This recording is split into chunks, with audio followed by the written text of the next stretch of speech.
Some 15 years ago, I remember walking through the streets of a German city with a former friend. Some 15 years ago, I remember walking through the streets of a German city with a former friend of mine, an Englishman. He was some 15, 16 years my senior, and he was remarking at the time on the distinct lack of individuality in people's choices these days. And we're talking about the effectively mid-early-ish 2000s. And he cited the example of the 70s and 80s in London in particular of these sort of punks that would roam about with their spiked purple or green hair and what have you. And that was an act of rebellion in some sense. And to be sure, at the time, there weren't many people doing that. And so doing that would earn you no small degree of social opprobrium at the very least. And obviously, if you wanted to apply for a job, that wouldn't be an option because you looked like a freak. But it certainly was something different, wasn't it, back in the day, 30, 40 years ago. Not everyone was running around with earrings or tattoos and had the green hair spiked up into the air. Now, I mention this because there's a prevailing notion, particularly in the alt-right, but not necessarily just in the alt-right, that a mass individuation has befallen the West in particular, and perhaps more generally the world. And you do hear rhetoric in the alt-right,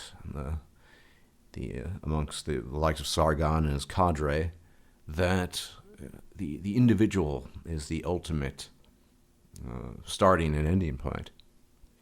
What this video is actually about is my observation that quite the opposite has occurred. We have not experienced a mass individuation in the current year, or even in recent years, or even in the last 2 decades.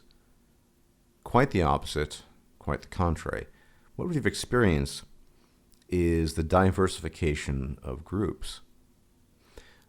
What we've seen, quite simply, is the massive extension and expansion of groups that formerly existed into different factions, factionalization, a fracturing, if you will, and the emergence of new groups that, frankly speaking, have no background in the past whatsoever, largely due to the fact that the internet wasn't around, because there's no way for that to exist in the past. And so what you had in the past was a much more cohesive group identity across the board because there were just fewer options. Now, you might get tired of me saying this, but I do think this is a symptom of modernity, the global monoculture, which is to say the global monoculture leads to a sort of mass group identity. So instead of having 100,000 people belonging to one group, identifying with some ethnicity or religion or a group of politics, well, you have maybe 1,000 people in a group of 100,000 people, each identifying with something different. Now, without a doubt, the internet has paved the way for this in large measure. And there are a number of reasons for this, obviously. Some of them are the anonymous nature of the internet, that's fairly obvious, but also because the internet is vast and labyrinthine, and this vast and labyrinthine nature allows people to seek out the most arcane nooks and crannies of the world, and if one is so inclined, find favor with them, and then group up with those people, and then assimilate to some small niche group. Of course, this has a reflection on quote-unquote real life, because the internet increasingly is real life. What happens on the internet is impactful in reality as well. And it's interesting, because quite the opposite has occurred to what many people believe has been a kind of this mass individuation, everyone running around being an individual. Now, there are subtleties here, of course. The me syndrome is definitely far more prevalent now than it had been in the past, and there's a plethora of reasons for that, obviously. But me syndrome is not necessarily the denoting mark of individuality. Me syndrome is a symbol of selfishness and egotism to varying degrees if it's excessive, but it doesn't mean a person's particularly quirky or individual. All it means is a person does what he or she wants. That's not the same thing. So I'd like to separate egotism and selfishness and the general trend of me syndrome away from individuality. No, quite the opposite has occurred. And indeed, even on this channel, I've noticed these things over the years. MGTOW really doesn't have a perfect definition to it, and people have argued over the definition for quite some time. But one thing I've noticed in recent years when I decided to not produce exclusively MGTOW content is, the claim that I'm not MGTOW, or some of these comments are pretty funny, pretty immature. I'm an alt-right faggot, whatever. It just goes to show that what we have are definitely groups, but a splintering of groups. And that if one doesn't toe the line of said group, then, well, you are ejected or rejected. So what I see is not everyone running around being an individual. I see everyone running around trying to find whichever group might be most pleasing to that person, whatever resonates with that person. And they're all and part of the reason, as I said, is modernity. There's just a million things to do and to be interested in these days. There's a treasure trove of knowledge, and most people don't seek out that treasure trove, but also just things to do. You even have groups throwing around things like games. And someone who's interested in an RTS game isn't necessarily going to be interested in a COD game, Call of Duty. And the list goes on and on and on. Skologrim, the sword guy who has that channel, he has a particular niche himself, and there are people who are interested in subjects related to that or in the subject itself, swords and weapons of ages bygone, and people will gravitate to that. So, if anything, a kind of mass distraction that has come into existence by dint of modern technology and mechanization has served the diversification of groups to the point where it appears as if everyone is running around being an individual. But this is illusory. This is, in fact, just a mass of different groups. And it's confusing, obviously, because there's so many of them. I think there's no better way to demonstrate this or to show this, point this out, than to look at YouTube, where virtually everything is neatly categorized in a very formulaic fashion. And even when it's not, what video belongs what. So I mentioned Sargon, who fits a particular niche, and he has a cadre of various people who followed in his wake. Dave, the Computing Forever guy who doesn't make computing videos anymore, he's his acolyte or whatever. As an example, he falls into that category of anti-SJW, culture warrior, whatever. Then there are channels that have nothing to do with that, like how to build your own computer. I'm trying to remember the guy's name. There's a guy who, I think he's based in New Jersey. Anyway, he assembles computers, shows you how it's done. And there's an entire genre of that. There are makeup channels for females. I mean, YouTube is the very definition of, obviously not infinite, but an incredibly large number of different groups, and people gravitating to those things based on their interests. And so these days, people identify much more with their personal interests, it's true, than with, which are arbitrary, I have to admit, than with their arbitrary ethnicity or race in most cases. But at the end of the day, very few people are truly quirky or individual.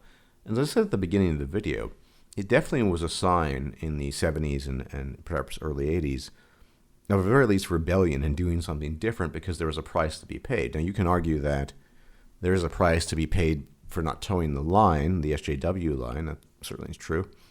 I was reading the comment section of one of Reactionary Expat's recent videos, more an announcement video than anything else. And some guy said, well, he used to sort of try to red pill normies at the job, and he claimed that he had been sacked 3 times. Well, go figure. Yes, there are definitely limits, but far more is tolerated these days than it would have been in the past, whether it comes to clothing style, your hairstyle, tattoos, piercings, strange beliefs. It's just everything has been said and done, it seems, in regards to acting weird. Then it just doesn't really matter anymore. And because it doesn't really matter anymore, people just gravitate to these groups, and there is no real individual preference so much as group preference, I think. And the internet, particularly YouTube, has become the embodiment of that. MGTOW as well. It's very possible to say that my channel is on a MGTOW channel, despite the fact that, I think by dint of my lifestyle, one would describe me as MGTOW because I don't constantly produce MGTOW-related material. You get somebody else, like the kangaroo, Human, that's a reference to him being Australian, of course, who produces exclusively MGTOW content. I gladly accept the rebuke that I'm, not MGTOW. If being MGTOW entails only producing a certain type of content, be it in the style of Sandman or MGTOW 101, who just uploads videos and then uses fair use with a bunch of comments. I mean, whatever. If I'm not MGTOW, that's fine. I generally run the channel as I see fit and make the videos I think are interesting or relevant. So it doesn't really matter to me. I don't need to belong to a group. I don't feel the need, and I never have felt the need. I realize that's a bit strange because, well, most people feel the need to belong to a group, but that's not my case. However, many people believe that mass groupification, if you want to call it that, is not what has occurred, but the loss of group identity for the sake of the individual. In a very loose sense, that's true, in the sense that, yes, individual interests drive people to form groups and coalitions with other people based on those interests rather than on other attributes. So the alt-right would certainly prefer people have a common, like a Northwestern alliance of ethnically Northwestern Europeans. But the problem there with the mass entertainment and the huge plethora of, and just the palette of distractions on hand is that people will just naturally gravitate to people who have shared interests. So, I mean, it's just a fact that in today's atmosphere and culture, if you share an interest with someone, you're more likely to spend time with that person and converse with that person than somebody else, even if you happen to have identical genetics to the other person. Now, I'm not saying this is good or bad, and I'm not being prescriptive about this, but that's just the way reality works these days. And you can call me black-pilled, and I will gladly accept the attribution or the description, but I just think a lot of things are too late to correct. I've actually sort of come to terms with that in some sense, that a lot of things I don't think are great, it's just a done deal.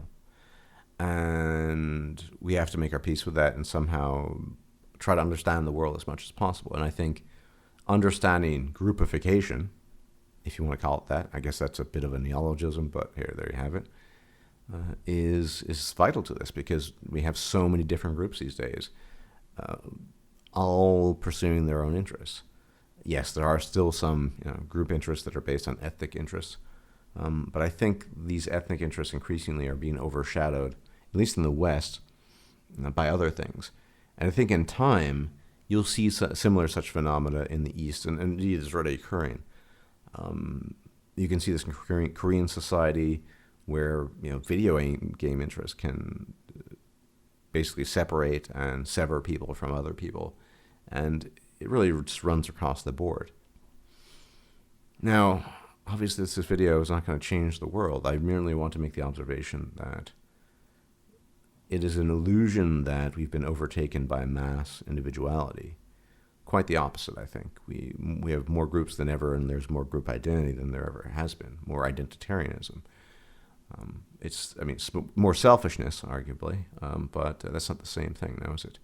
Anyway, I thought this was an important thing to remark on, just because there's this prevalent notion that people have given up group identity when they haven't. Quite the opposite. They have found new identities within smaller groups, and it's just from A to Z all over the map. Anyway, more content to come, hopefully, assuming I'm alive and well, and I will check you out at a later date. Bye-bye. If you liked this video, please like, share, and subscribe. And if you enjoy my content, please consider making a donation or becoming a patron. Thanks for watching.